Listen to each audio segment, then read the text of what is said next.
Black bridge लेन की हर रात एक सी होती थी। हर घर में रात के 10 बजे तक बत्तियां बुझ जाती थीं, सिवाय एक के। कोने से तीसरे नंबर का घर, नंबर 47, एक पुराना विक्टोरियन घर जिसकी दीवारों पर लताओं ने अपना घर बना लिया था।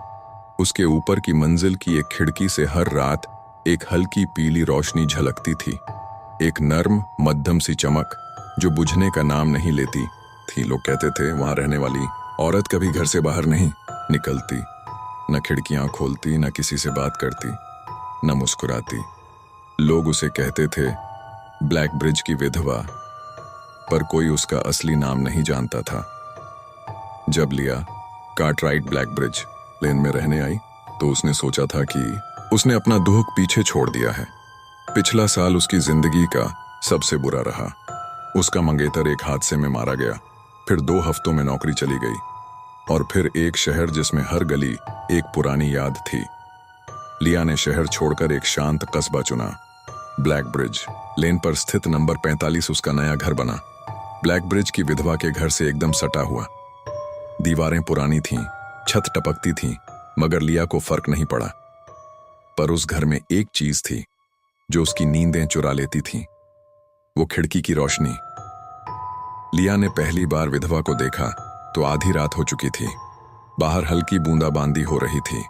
उसने अपनी खिड़की से झांका तो देखा सामने वाले घर की ऊपर वाली खिड़की में एक औरत खड़ी थी, एकदम सफेद चेहरा, पतली काया। वो सीधा लिया की ओर देख रही थी। न पर्दा, न हलचल, सिर्फ 2 साए एक दूसरे को घूरते हुए। लिया घबरा गई। वो पीछे हट गई और उस पल को कभी नहीं भूली। कुछ अजीब बातें होने लगीं। हवा में बगीचे जैसी खुशबू, जबकि आसपास कोई फूल नहीं था। टूटी हुई पवन घंटी की आवाज जब बाहर हवा नहीं चल रही होती थी। किसी संगीत डिब्बे की धुन जो दीवारों के पार से आती थी। एक दिन ग्रोसरी स्टोर वाले से बात करते हुए लिया ने कहा, शांति है यहां, बस मेरी पड़ोसी थोड़ी रहस्यमयी है। नंबर 47, दुकानदार ने पूछा। हाँ, लिया ने जवाब दिया। वो चुप हो गया। वो घर तो 7 साल से खाली है, उसने धीरे से कहा। लिया ने चौंकते हुए कहा, नहीं, मैंने उस खिड़की में किसी को देखा है।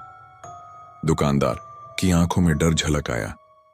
उस औरत को तो 7 साल पहले दफनाया गया था। उस रात लिया को नींद नहीं आई। वो खिड़की की रोशनी देखती रही। अंधेरे में सिर्फ वही जलती बत्ती चमक रही थी। सुबह होते ही जब वो एजेंसी को कॉल करने जा रही थी, तभी उसके ड्राइंग रूम की दीवार से वॉलपेपर अपने आप उखड़ने लगा। उसने धीरे धीरे परत हटाई और दीवार के अंदर एक चिट्ठी पाई। लिफाफे पर लिखा था, जो कोई भी इसे पाए मुझे माफ कर देना। मेरा नाम एलेनोर डैन है। अगर ये चिट्ठी किसी को मिले तो जान लें कि मैं कभी वो नहीं बनना चाहती थी जो बन गई। मैंने अपने पति थॉमस से बहुत प्यार किया। जब वो युद्ध में गया और कभी वापस नहीं आया तो मैंने हर रात उस खिड़की में एक दिया जलाया। मैंने सोचा शायद मरे हुए लोग भी रास्ता पहचान सकते हैं। और फिर एक रात कुछ लौटा। उसका चेहरा थॉमस जैसा था, पर वो थॉमस नहीं था। मैं जानती हूं मैंने क्या किया था, पर कोई नहीं समझ पाएगा कि वो क्या चीज थी जो मेरे घर आई थी और जो आज भी यहां है, मेरी छाया की तरह। लिया ने उस रात दिया जलाया। वो सामने वाले घर की सीढ़ियां चढ़ी, हाथ में चिट्ठी ली। दरवाजा बिना किसी आवाज के खुल गया। घर के अंदर धूल जमी थी, मगर फर्श पर हाल ही में बने कदमों के निशान थे। वो ऊपर पहुंची। वो खिड़की, वही रोशनी, और वहां बैठी थी एलेनोर डेन, ठंडी, मौन और अब भी जीवित दिखती हुई। मैं जानती थी तुम आओगी, एलेनोर ने कहा, मानो वो लिया को बरसों से जानती हो।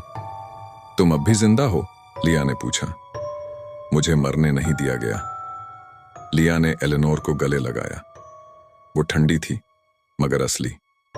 एलेनोर ने धीरे से कहा, मैं अब जा सकती हूं अगर तुम मेरी जगह ये दिया जलाओगी। लिया समझ चुकी थी एलेनोर की आत्मा सालों से वहीं अटकी थी, क्योंकि उसे सुकून नहीं मिला। उसने थॉमस को बुलाया था, पर जो आया था वो कुछ और था। अगली सुबह पड़ोसियों ने देखा नंबर 47 की खिड़की में अब कोई रोशनी नहीं थी, पर अब दिया नंबर 45 की खिड़की में जलता था। लिया हर रात वही दिया जलाती थी। कुछ कहानियां सिर्फ सुनने के लिए नहीं होती, कुछ कहानियां जीनी पड़ती हैं। और ब्लैक ब्रिज की विधवा की कहानी अब लिया की कहानी बन गई थी।